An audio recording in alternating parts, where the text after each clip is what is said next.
Nah, kan pertanyaan sampean tadi kan bagaimana perbandingan antara kepemimpinan Jokowi dengan Soeharto gitu ya.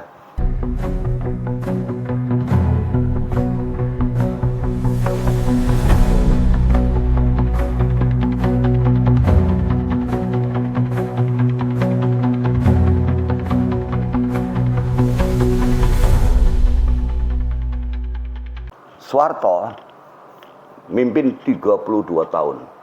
Artinya Soeharto ini memiliki nilai master number 11. Nilai numerik dari nama itu 11. Memimpin sampai 32 tahun.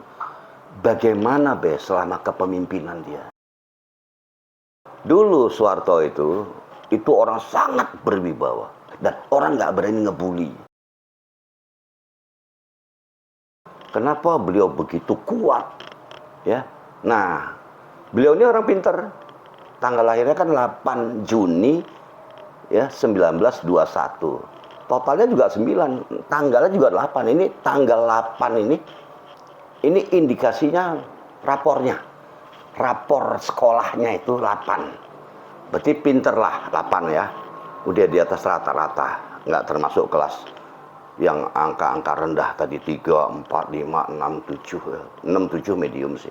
Nah ini mulai 8. Itu intelijensi Soeharto itu 8. Total tanggal lahirnya yang menentukan besaran tangki rezekinya ini juga tinggi 9. Soeharto 8 Juni 1921. Apabila kita hitung 8 tambah 6 tambah 1 tambah 9 tambah 2 tambah 1, ini di total kemudian dijumlah lagi, total itu jadi 9. Nah, tanda tangan Soeharto nama jelas S. Harto. Punya garis bawah yang panjang. Beliau punya pendukung yang kuat. Semua dan pintarnya beliau ini memilih menteri-menterinya itu yang profesional. Menteri Pendidikan, ya ini memang nilai akademisnya yang tinggi, yang profesor di bidangnya. Ini kalau Soeharto. Kemudian Menteri Pertahanan, ya udah dari militer.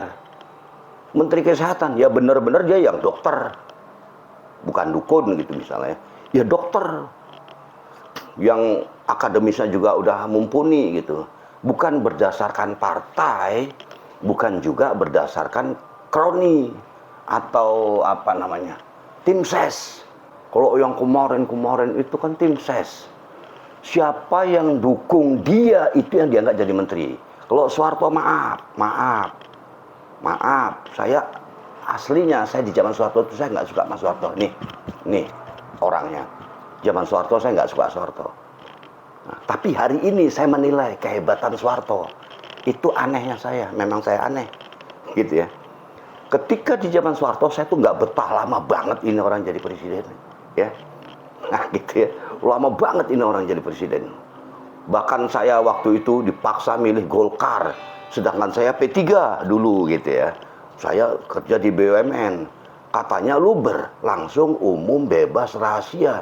Tapi dari tiap perusahaan itu BUMN itu nyuruh milihnya itu milih Golkar. Nah ini kan nggak bener. Nah itu yang ketidakadilan tuh hanya di situ sih.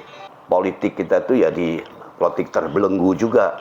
Itu zaman Soeharto saya nggak sukanya ya itu. Tapi di sisi lain Soeharto itu dia memilih menteri-menterinya tuh sesuai dengan profesi. Menteri Agama, yaitu orang yang paham agama, yang mampu ya paham agama itu begini. Yang mampu mengayomi semua agama. Menteri Agama itu seharusnya begitu. Yang mampu mengayomi semua agama. Yang mampu memelihara kerukunan antar umat beragama. Bukan menindas sebuah agama.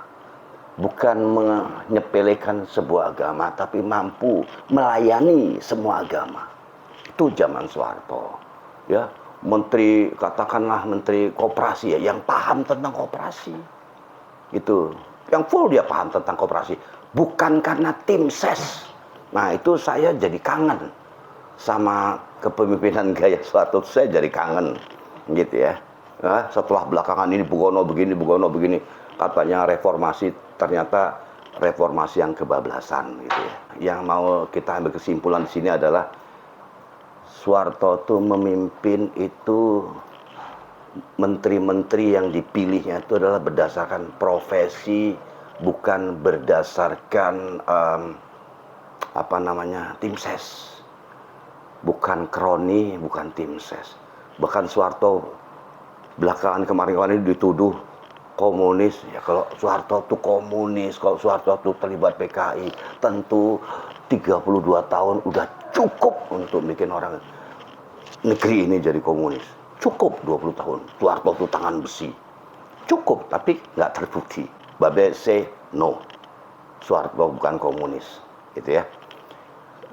Oke, saya kira cukup keterangan dari Babe, dari pertanyaan Anda tadi soal kenapa summary dari kepemimpinan Soeharto. Soeharto is the best.